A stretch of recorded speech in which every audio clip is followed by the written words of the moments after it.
Hello, my friends, and welcome back to Learning Torah Lishma. If someone asks me, I'm going out with, I always like to talk from a boy perspective because I'm a boy. It would be funny for me to talk from a girl's perspective when I'm a boy.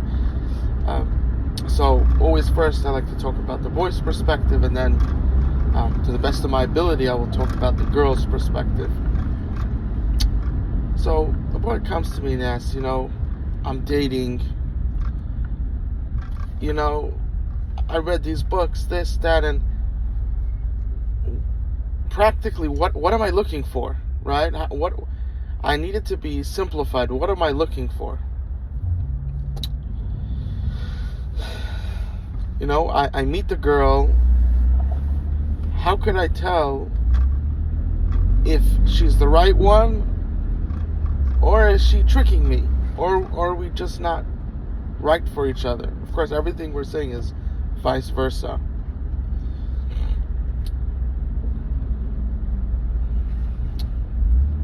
So, if you're thinking about marrying her, obviously that means she has found favor in your eyes. You understand? If she doesn't find favor in your eyes, her appearance, unless you're a loser, and someone's forcing you, or maybe you're very young, and, they could put pressure on you,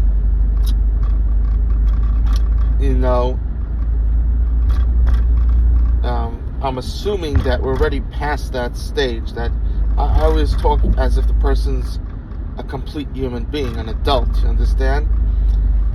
There's a big issue that people are staying children. And that's, we discussed that, we discussed how to get out of that. But now I'm talking about someone who is an adult. So if they're saying that, they're thinking that, how do they know that? Meaning if she didn't find favor in his eyes, and of course the same as vice versa, then the question of how do I know if it's right, it doesn't come up, because if you're not attracted to her, then she can't be your wife. She could be a friend. You could treat her nicely, but to be a wife, you need to be attracted to her. This is for mental reasons and for procreation reasons, for physical reasons, for, in all different aspects of life. That needs to be there. So, when the person's asking me, they're saying that they find the girl attractive. But unfortunately, today especially, there's a lot of attractive girls. We're not talking about girls that don't look good and are bossy. There's unfortunately a lot of those. Sometimes I see that there seems to be a certain trend today that if the girl really doesn't take care of herself, of course some girls have it harder than others. It's harder to, look good. But I do see that lots of times that's you have to, they're control freaks. They're not such nice people when you live with them from a day-to-day basis. It's not just the pretty girl. It's not just that she's pretty, but lots of times the fact that she's pretty gives her inner confidence, and that pushes her to become a good person. You understand? And vice versa, not looking nice, sort of, the girl loses her confidence and she becomes pushy and controlling. You understand? And we talk about this in other shiurim, as of course the girls should try to work to be beautiful in the normal sense of the word.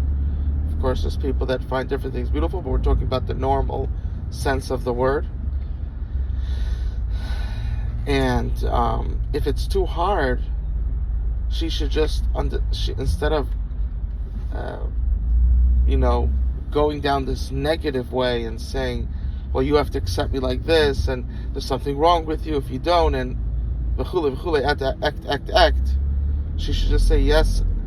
Okay, this for me, I just feel it's too difficult. I know who I am, but I also know that there are people that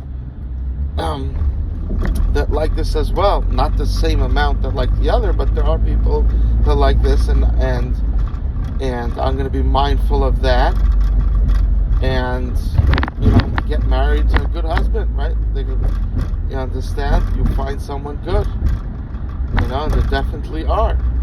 Is it as plentiful as if you're on the regular strain? No, but there still are. There are still many, and that's how a girl could protect herself from, acquiring these bad traits.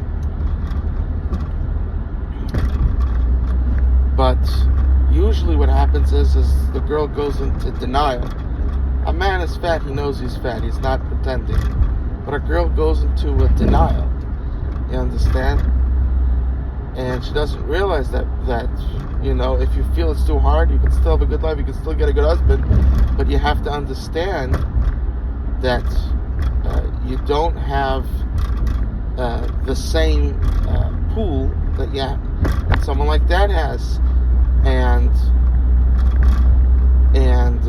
if that means lowering standards, we're not, usually money-wise, like, okay, you're not going to get someone rich, but you can still get someone that's going to take care of you, and love you, you understand, and you could have kids, and what you'll realize later on in life, that money is not really what brings money is important, absolutely, but it's not really the source of all happiness in life. It's your relationship with your spouse and your kids, you understand? That's and when you start getting to the higher levels with God, you understand, this is how it works. So very important to know this. Now, at the same time,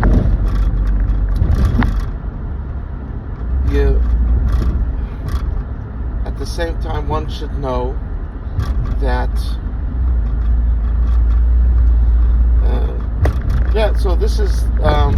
this is that. Okay, now getting back.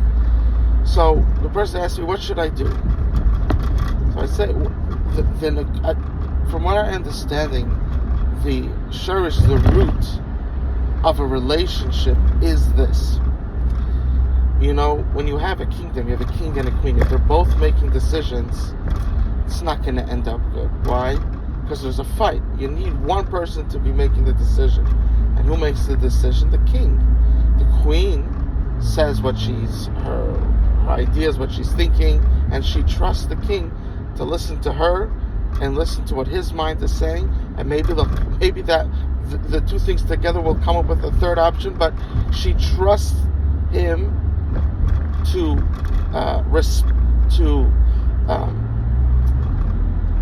respect her ideas, that he should inculcate that into his decisions, and that's how it works. You understand?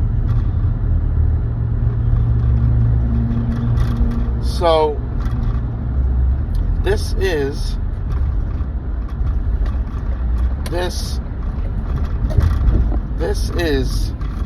the understanding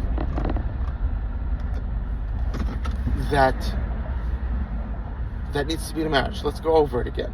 So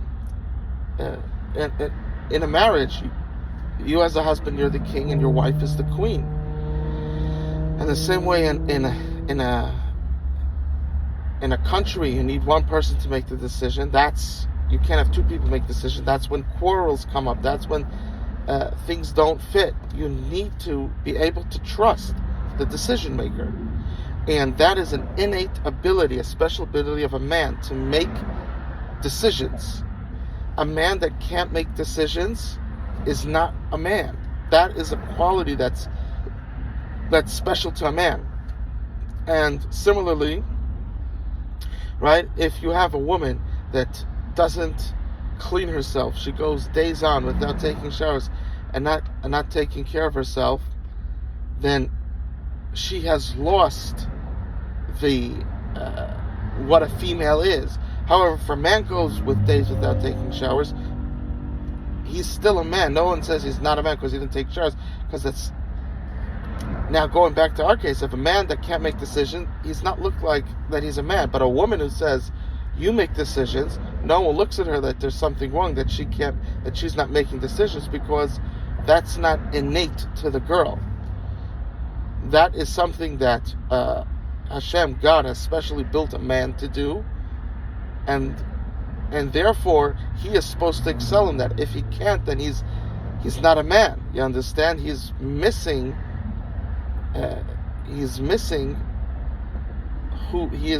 part of himself, literally.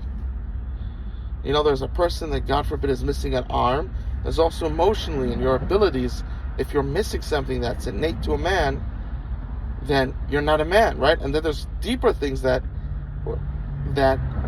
a human being needs to have. Like, you just don't go around killing people. If you don't have that, then you're missing the humanity inside of you. It's different levels.